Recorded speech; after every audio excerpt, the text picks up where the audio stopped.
Hi everybody, Leo Babauta here from Zen Habits. In this video we're going to talk about simplifying your life, but we're going to look below the surface to the inner way of being that brings about a simple life.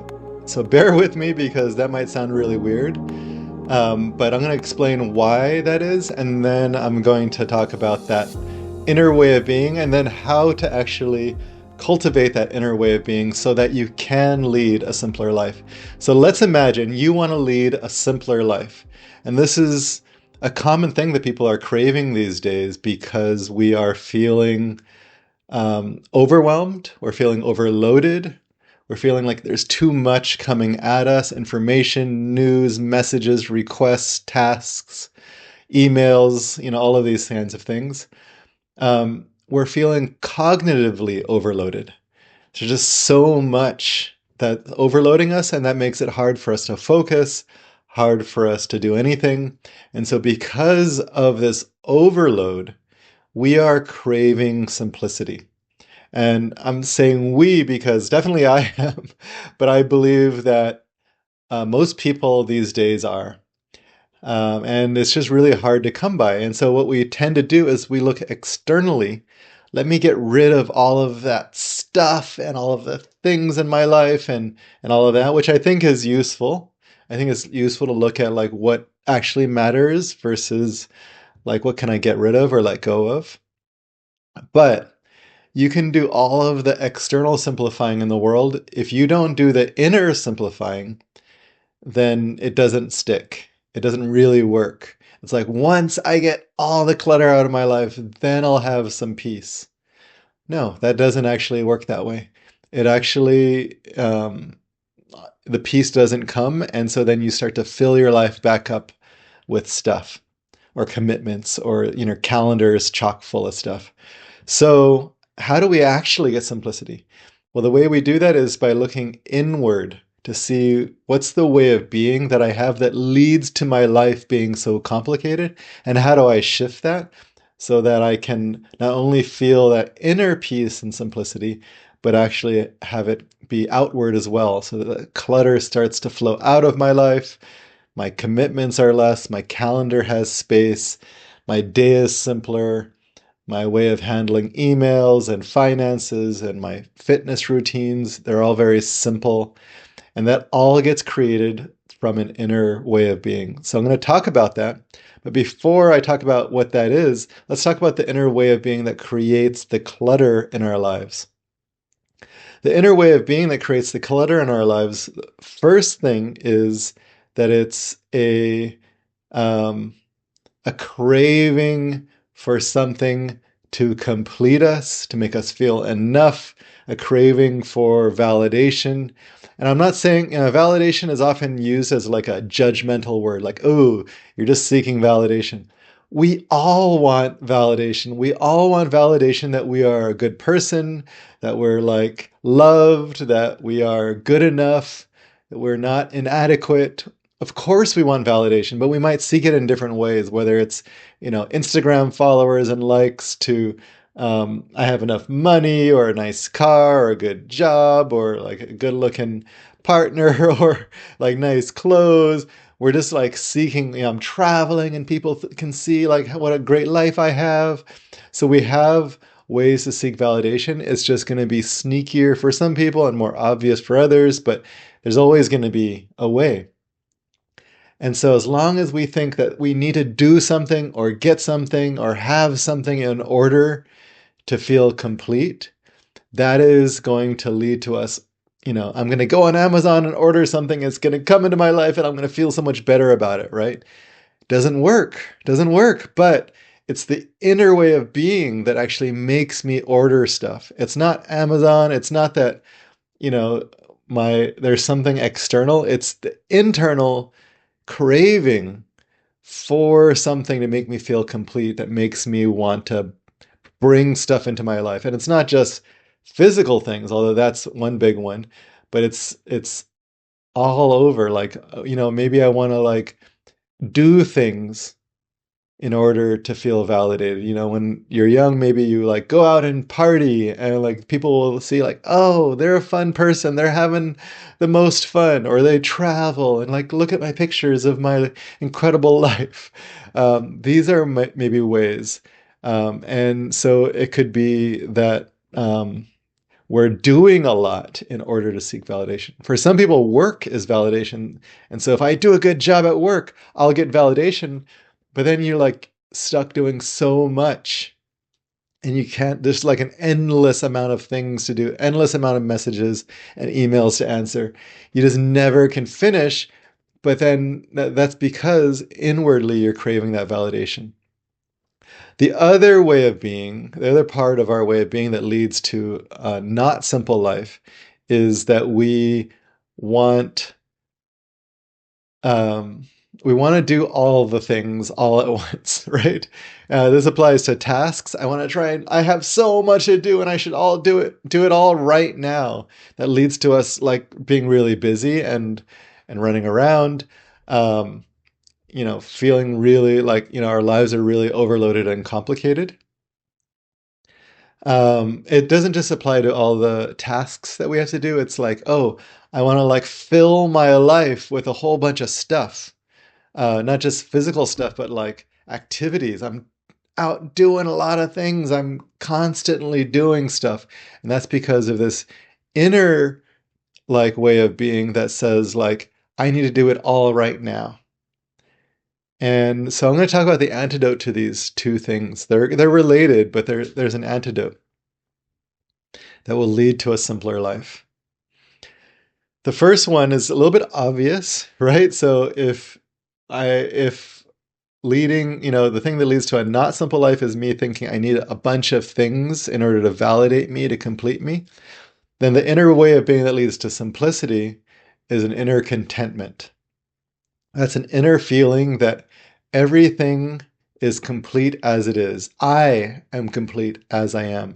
I don't need anything else to be enough to feel complete. A lot of times people think like, I need to fix this, and this about myself, and then I'll be good enough, right? But that never ends. You never get to the end of that list. But what if you believe you're already good enough? You're already complete and whole as you are. Well, now you need nothing. You don't need to order a single thing in order to be complete and whole. You don't need to do a single thing. You don't need to get anyone's approval or, good opinion of you. Now, I'm not saying we shouldn't care about people.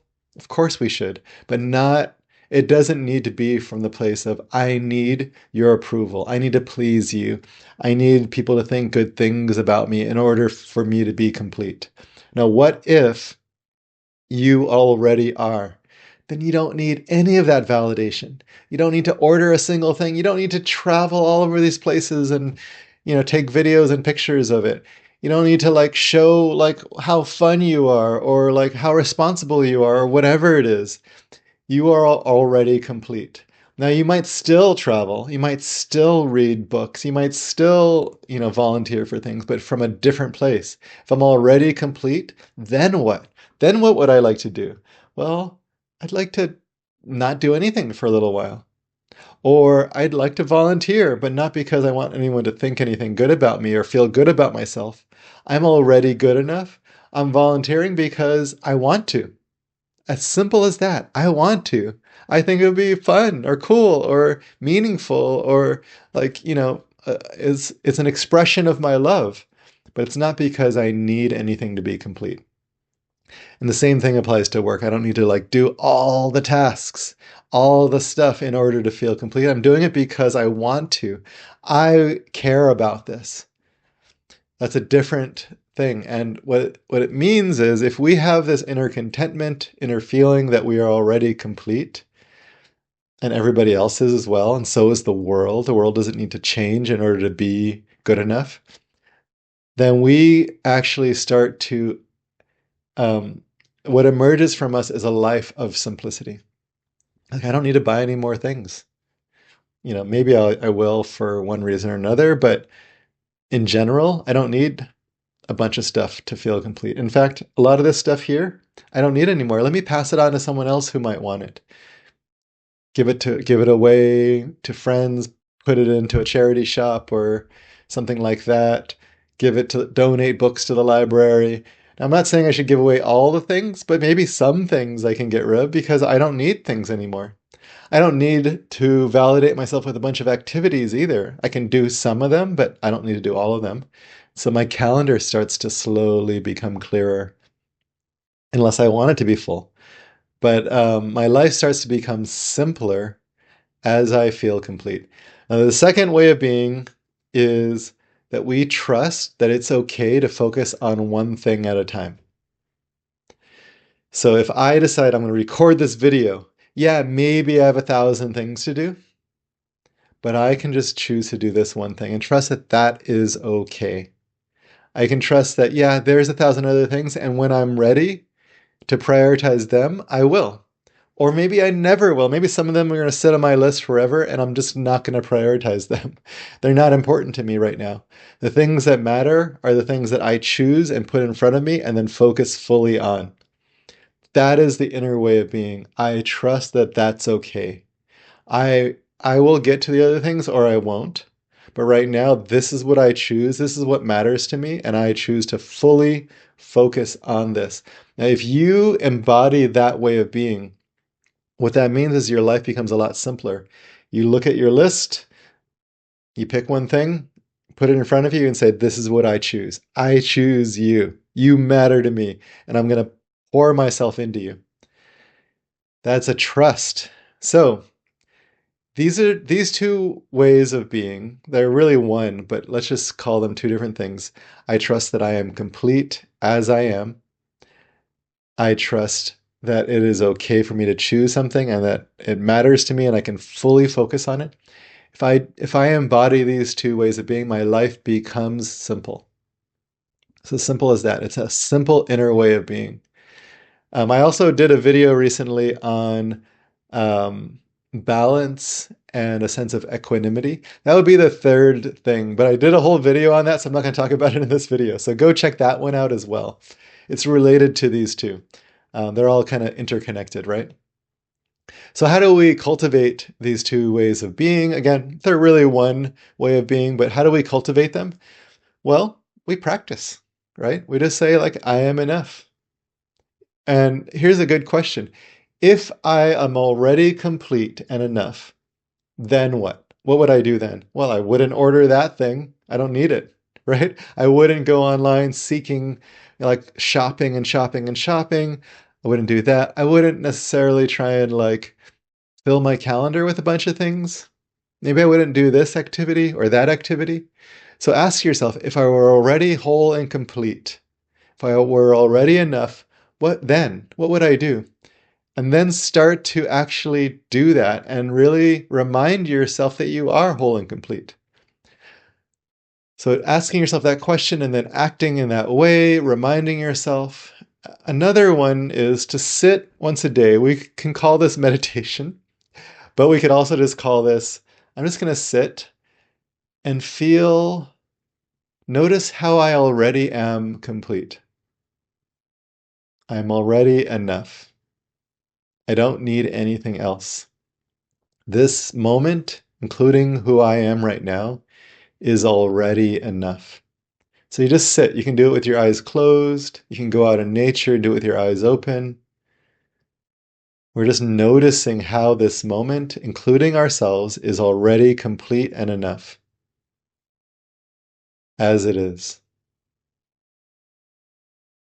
It's also a practice of gratitude and wonder. Okay, the next thing you can do to cultivate this way of being is to choose one thing at a time and then practice trusting. It is okay to fully focus on this. I don't need to focus on the 1,000 things. I can choose this. And then just trust you're going to choose what matters to you next and next and next. And each time you're going to focus on it fully. And it's like meditation where you focus on one breath at a time. I'm going to focus on one task at a time. Same exact kind of practice. And of course, you're going to not trust and you're like, I got to do all those things. But what if you could just do this? Breathe and relax And then just let yourself go into it really nicely, really lovely kind of practice. Okay, that's what I've got for you today. Simplicity starts inward. And that's the message. Practice. Try it out. Reflect. Discover. Explore. Be curious. That's what I've got for you. I'm Leo Babauta saying thank you for watching. Thanks for being a part of this. Please subscribe if you want to be a part of our community ongoing and get this content. Share it with other people who could use some Zen habits in their lives. Like this video to help others discover it as well if you think it's worth that. And comment, let me know what you think. Love to hear your questions, what helped you. I'd really love to hear from you. I'll talk to you later. Bye everybody.